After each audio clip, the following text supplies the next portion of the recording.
மூமேத்தானா எல்லாருமே சொல்கிற 2-3 பாடல்களில் ஒன்று வந்து ராஜராஜ சோழன். நான் ஆமாம், எல்லா பேரும் பயங்கரமாக.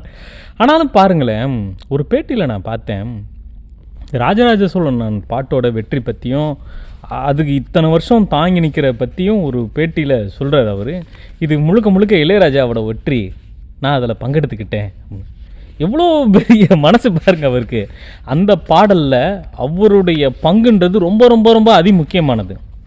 ஆனாலும் என்ன வெற்றி வந்தாலும் அதை தலைக்கு ஏற்றிக்கிறாம இன்னொருத்தவங்களுடைய வெற்றியில் நான் மெலிசாக பங்கெடுத்துக்கிட்டேன்னு சொல்லக்கூடிய அந்த மனப்பான்மை இருக்குது பார்த்தீங்களா, அங்கே தான் மூமெத்தா சார் நிற்கிறார். அந்த பாட்டில் எனக்கு ரொம்ப நான் கவிஞராக இவரை வியக்கிற வரி என்னென்னா, ராஜராஜ சோழன் நான் அப்படின்னு சொல்லியாச்சு. இப்போ இவர் ராஜா தானே தேசத்தை ஆளணும். ஆமாம். அப்போது நான் ஆளும் காதல் தேசம் இதுதான் எழுதியிருந்தாலும் பொருந்தும். ஆனால் நான் ஆளும் காதல் தேசம் எழுதியிருக்க மாட்டார், என்னை ஆளும் காதல் தேசம் எழுதியிருப்பார். நான் இந்த நாட்டுக்கு ராஜா தான், ஆனால் என்னையவே ஆள்ற காதல் தேசம் நீ தான் அப்படின்னு.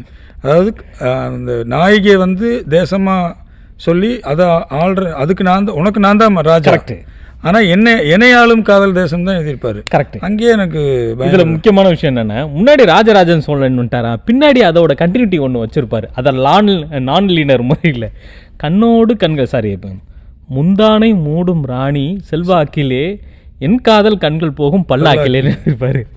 ஸோ இவர் ராஜா, அது ராணி பல்லாக்கு, அவ்வளோதான். அந்த கனெக்ஷன் நல்லா பண்ணியிருப்பார்.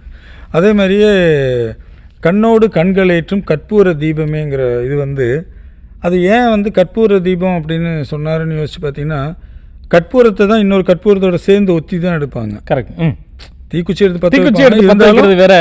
கற்பூரத்தை கற்பூரோட ஒத்துவாங்க. அது மாதிரி கண்ணும் ஒத்திக்கிறத வந்து கண்ணோடு கண்கள் ஏற்றும் கற்பூர தீபமேன்னு எழுதியிருப்பாரு அவருக்கு.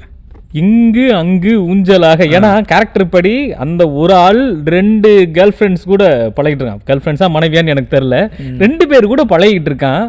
அந்த அவனுடைய அந்த மனசோட தள்ளாட்டம் இருக்குது பார்த்தீங்களா, இங்கே போய் அங்கே போய் அந்த பெண்டுலம் மாதிரி போகிறத அது ரொம்ப அற்புதமாக. இங்கங்கு ஊஞ்சலாக நான் போகிறேன், அங்கங்கு ஆசை தீயில் நான் வேகிறேன். அதான்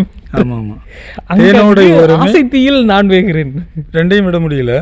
அதுதான் ஆசைத்தி. தேனோடைய ஓரமே நீராடும் நேரமே புல்லாங்குழல் தள்ளாடுது பொன்மேனி கேளாய் ராணின்ட்டு, அது ஒரு அற்புதமான பாட்டு. இன்னொன்று நான் ஃபுல்லாக இந்த 4-5 நாள் அவருடைய பாடல்கள்லாம் கேட்கும்போது, இளையராஜாவோட மிகச்சிறந்த இசைகளில் வந்த பாடல் இவருக்கு தான் கொடுத்துருக்காரு.